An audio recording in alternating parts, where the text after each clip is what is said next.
Tuesday? What?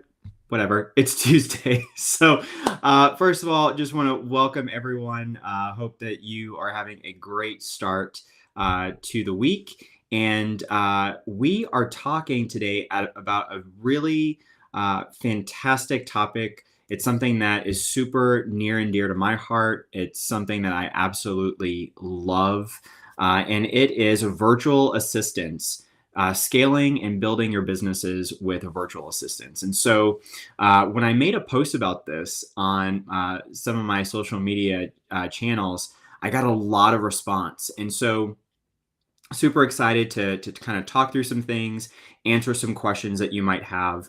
Again, I love talking about this topic. So one of the things about virtual assistants that I think I didn't realize when I first started, and I know a lot of people out there haven't realized, is that it can be a full-time job.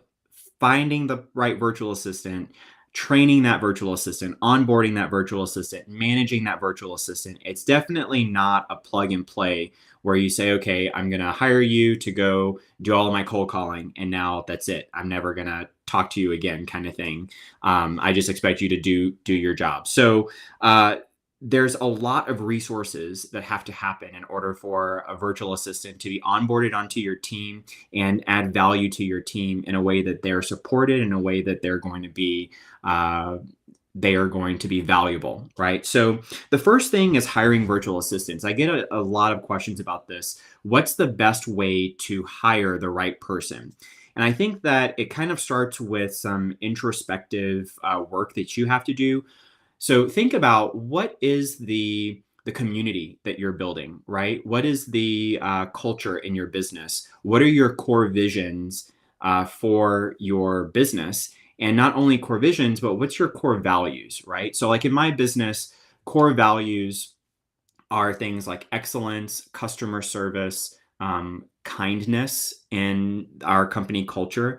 And so all of those elements sort of feed and fuel every decision that I make, especially when I'm bringing someone onto the team. And so I want to make sure that they share those same values. One of the best ways to do that I've found is actually by having your candidates that apply to your virtual assistant position go through some type of personality test. So one of the tests that I really love to use is Enneagram.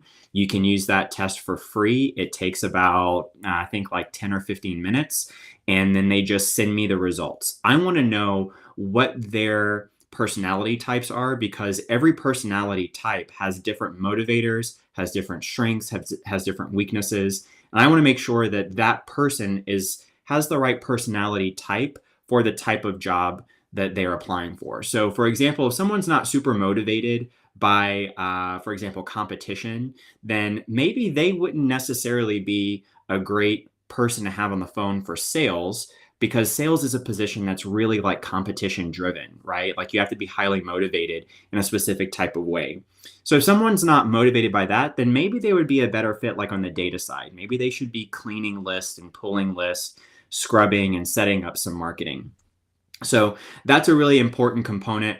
The caveat to that is that, I think that personality isn't the only indicator, but it can be a really, really good place for you to start, especially when you don't know people. You don't know these people very well. And also it really kind of helps to fill in some of the gaps, because this is like it's a virtual thing, right? Like it's a remote type setting. So there are a lot of things that you can't really pick up on over Zoom when you're interviewing people. So that would be a big tip, is just making sure that you're really looking for the right type of person. You want to put the right people in the right seats in your business. And so there are lots of different personality tests out there. I just like Enneagram. I also know some people like to use the Briggs-Myers test, and some people like to use the DISC assessment, DISC. And so, little side note, if you've never gone through those personality tests yourself as a business owner, it reveals a lot of stuff. So definitely suggest doing that. The next thing is training your virtual assistant. So when you're training people, I think it's really important to give them all of the tools and resources that they need in order to be successful in that particular position. And so how do you do that, right? Like it can be a really daunting thing to say, okay, well, I wear all of the hats of my business, and now I need to teach someone else how to wear that particular hat. Where do I even start? Right. So one of the things that I like to do in my business is we create playbooks around every single phase of our business, or every single, I guess you could call it, department. So for example, in my land business, we have lead gen, acquisitions, transaction coordination, and dispositions, or dispo. So we have 4 different departments in that business, and every department has its own playbook. This is all of the processes that we go through. Here's our procedures. If you're a big EOS fan, Gino Wickman completely suggests that you run out and grab a copy of Traction if you haven't looked at that yet. But they talk a lot about SOPs, standard operating processes, or standard operating procedures. How do we do this thing? How do we pull a list? How do we call a client? How do we negotiate? All of those things should have standard operating processes. That way, you're not reinventing the wheel every single time. And so, one of the best ways to do that, if you are like a brand new person that's about to hire someone for the first time, you don't really know where to start, how to even show them what to do. One of the best things that you can do is just record yourself doing that thing. So I have a ton of links to videos that I've recorded myself pulling a list, or maybe running comps, or talking to a seller. And you can use, I actually use Loom, Loom, and it's just an app that's built, that's on the phone, it's on an iPad, and it's also on my laptop. And so anytime I'm about to do something for the first time that I want my team to follow a particular process, I'll just record myself doing it. It'll record the actual screen, and it will have like a little camera. So I'm on there as well, and I'm talking through, okay, how to pull a list. The first thing that I'm going to do is I'm going to go to our data service provider. This is how I log in. This is where I go on the website. And I actually talk through every single step of the process. So I'm making a tutorial video, right? So as I'm doing the thing, I'm recording myself and talking through it. So once I'm done, I just hit finish. And now I've got a link, and I can just title it how to pull a list, or how to run comps, right? And so anytime I'm ready to onboard someone or train them, I can actually say, hey, go watch this video. I walk through it step by step. And something else that I like to have them do is I like to have that person actually create a written outline. Because some people, they have to like process information by actually putting it down. And so I say, watch the video, create an outline of it. So they have to really dig in and understand the steps. And then I'll give them like a homework assignment and say, okay, I want you to now run comps on this particular property using the system that I laid out in that video. And here's another bonus. I want you to record yourself doing it so that I can watch it, which means I need for you to create a video just like I did, using the process, talking through the process. And you can really kind of hear people think, and really hear like what their inner monologue is. And it really helps to train people that way. And so once you've got, that video, because you've had them write through the steps, then you actually now have a written playbook as well. So you've got a video and you've got the written version. Now, all of these SOPs that we document, we do go over them like probably quarterly, and say, okay, what's the best way to do this? Is there a faster way? Is there a new tool that we're using? We need to keep those playbooks updated, but they have helped tremendously in onboarding new people onto the team. We're actually in the process of doing that right now, onboarding someone on the team, and these videos have just been priceless. And so, creating that folder on Google Drive where all of those links exist, and you say, here are all the training links, go take a look at them. It really helps the training process. So you're not having to walk hand in hand with someone to teach them over and over and over again. I do like to answer questions, but not until they actually go through that training. So that's a big one for me. The other thing that I think a lot of people don't really think about is, what's your SOP? What's your standard operating process for communicating with virtual assistants, right? So they may have like tons of questions and how do they do this and how do they do that?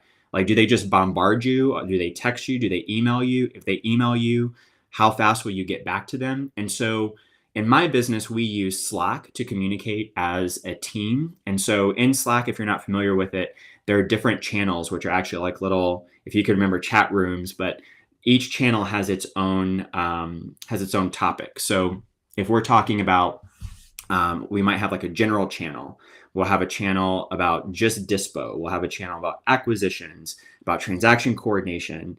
And so we can actually categorize our communication through those different channels. So I know some people use something like Discord. If you've got like a really great communication channel, please pop it in the chat. Would love to know about it. If you've got questions about any of this stuff as well, please feel free to throw it in there. I really want some dialogue. I love dialogue. And so, yeah, communication is just so important. Like, what time of day are you going to be answering questions? How do they need to communicate with you? What's the process going to be like? Do they need to ask you questions for every single thing? So when I was first starting and first had people on my team, I wanted to answer every single question, but it was such a time drain, right? And so what I've found to do, and this is something that I kind of adapted as we went, but I created sort of this flow chart that says, like, I have a question. What do I do? First step is look in the training materials. Is the answer to that question in the training materials? If not, Google it or YouTube it. If it's not there, then ask a team member to help you.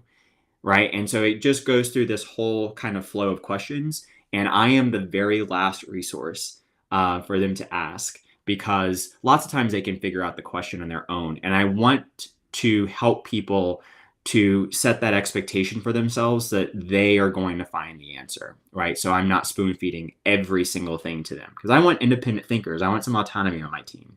So that's been really, really big. A buddy of mine that I interviewed on my podcast, Mike Balcom, we just had an interview with him, and he is like a master at virtual assistants and building culture and building out processes to work with them.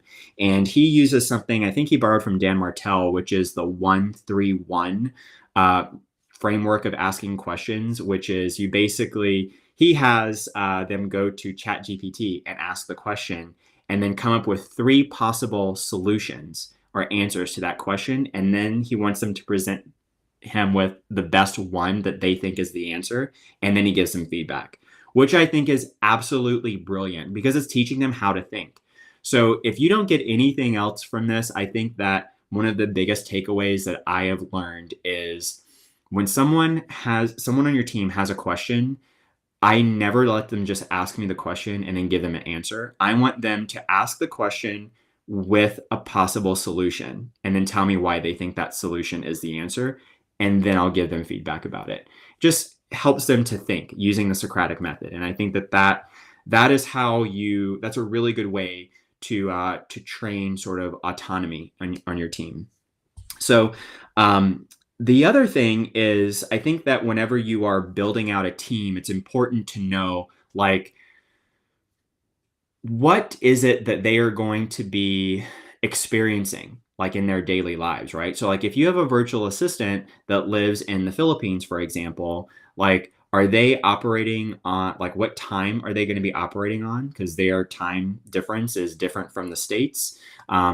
That's obviously an obvious one in terms of differences. But also the other thing is, like, what are their holidays, right? They're like, the Filipino holidays are different from some of the holidays that we celebrate in America. And how do you want to, do you want to have them work on their own holidays, or do you want to go through and have them work on American holidays and they're off on their holidays? Things like that. I think that that's really important whenever you're building culture and you're building experience on your team. And that's also something that I got out of this incredible interview with Mike Balcom. By the way, if you haven't checked out that interview and you're in the process of thinking about hiring a virtual assistant, definitely check out the interview with Mike Balcom. If you're interested, just drop in the comments the word interview, and I'll send you the link to that individual podcast episode. It is it changed the game. Like it's incredibly, incredibly good. So I'm happy to share that with you. So what questions do you guys have? It looks like the chat's been really quiet. I don't know if my setting is wrong. I'm not seeing chats, but if you have questions, like what questions do you have around virtual assistants or adding people to your team, growing your team?